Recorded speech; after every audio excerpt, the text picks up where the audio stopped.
other guy is Davante Adams. He goes from the Raiders and the Jets to Matt Stafford, Sean McVay, an excellent run game, and Puka Nacua, who is often doubled on the other side of the field. So Davante Adams, people forget, even with Aaron last year in the messy Jets, at the end of the year, he was like a real playmaker. So the NFL, we always talk about this with rookie quarterbacks. You're as good as where you land and who your head coach is. Here's my fantasy football prediction. You want to get value, watch Najee Harris for the Chargers and watch Davante Adams. Davante Adams got the Willy Wonka golden ticket. He's going to walk in there. He's got Puka on the other side, Matt Stafford, Kyron Williams, excellent run game, a productive tight end, McVay calling the plays, and Matt Stafford. Would you be surprised if Davante Adams had 8 touchdowns and 78 grabs? I would not. And Puka, by the way, love him, but he gets dinged up. So Davante could very well be a number 1 receiver for stretches throughout the season. Yeah. What's so great about Davante is I think he is being undervalued. And so you were able, especially considering his age and what the production has been over these last few years, you were able to get him for like a decent price. Like you didn't have to really break the bank to get him. So obviously that is honestly a steal to me. But this is without a doubt. Davante now playing with the Rams is playing for, without a doubt, the best quarterback coach combo that he's ever had. The closest he got was with Matt LaFleur and Aaron Rodgers. I mean, I'm high on Matt LaFleur, but like Sean McVay, especially right now, is definitely a better coach. And Matt LaFleur was in his first couple of years of being a head coach. You know, he was still trying to figure out like how the heck do I be a head coach. Sean McVay now has been around for quite a bit of time. He's made his mistakes. He's learned. He's grown. He's evolved. He still has plenty more room to grow and more mistakes to make. But like, he's gone through his own growing pains of a coach. You know, as a coach. And Stafford is obviously Stafford's a truly special talent. The biggest problem with Stafford, of course, is his age. And so you're just like, okay, you know, when is this really going to fall apart? And you still have kind of stretches where you're kind of like, all right, this is an old quarterback. But I'm confident if you said you have to choose right now between Aaron Rodgers during whatever the exact, you know, timeline was with him and Matt LaFleur, or Stafford today with Sean McVay, it's not, I don't even have to hesitate. I mean, like right away. And I believe, you know, Sean McVay, you know, especially is also going to be his best coach he's ever had, combined with the fact that you do have Puka Nacua. So that absolutely is going to open things up. How could it not? How could it not? I mean, Davante Smith in a non-pass heavy offense, where he also, you know, Davante missed a handful of games. You know, he only played 13 games. And one of those games he might have, you know, the one of those 13 games he might have left early because it was a concussion, but I don't remember exactly.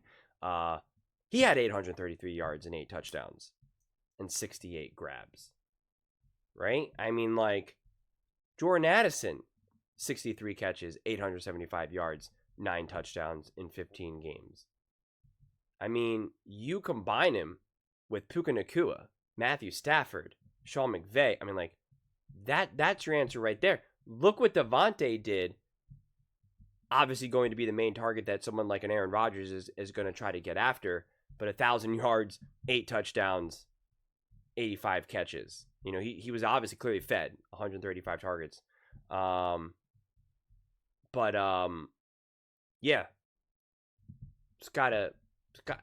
I'm not expecting Davante just to be like seen as this like old wide receiver who's just like, all right, one last hurrah, let's see what you got.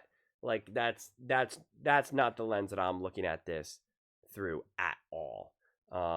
It does come down to health of this team, but I think Davante is in a position to really feast and have an awesome season. And it's great to have the experience of Sean McVay and the experience of Matthew Stafford of understanding of how to navigate that as well. It's not like Matthew Stafford is just like a great young quarterback and now you're giving him another weapon and now he kind of has to figure out how to navigate that. He doesn't have to figure that out. He knows that. He knows that in his sleep. He's perfect. So there's just like any of the issues that you could kind of have bringing in, like Dak Prescott has to figure it out. They have dealing with CD Lamb, Pickens now. Like, it's like, okay. And I also don't trust the offensive coach there. So it's just like, okay, that could get weird and kind of get weird quickly. I just don't see any of the traditional issues that could even remotely arise, with this offense, with the addition. Not to mention that Davante's hungry, man. I mean, he's hungry. He had the final year in Green Bay. Aaron's definitely started to get a little wonky. Things were getting a little weird. He then goes to the Raiders. He's with Derek Carr. Then Derek Carr leaves. And then it's Jimmy Garoppolo. And then it's like, it's just a mess. Coaches getting fired. Like, it's just a mess.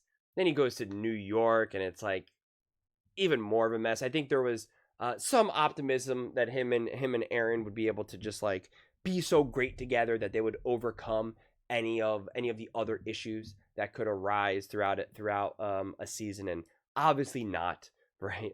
Obviously not. And now you get to find like an actual true offensive home, and I don't mean home in like a generic sense of like, oh yeah, it's home for him now. Like, it actually will feel like home. It'll be like, this is what it's like to have an offense run by maturity, competency, intelligence. Like, sometimes you get intelligence, but you have too much immaturity. Sometimes you have intelligence, but you don't have a lot of experience. Sometimes you have a lot of experience, not so much intelligence. Like, sometimes you don't get to have, like, you get all the boxes checked here. It's just check, check, check, check, check, check. And it's just like, I don't know if he's ever really had that. I really don't think he has. And so, especially now having the luxury of still being pretty darn good, if not still considered great, and you don't even have to be considered the wide receiver one. I mean, that is a paradise. That is a paradise.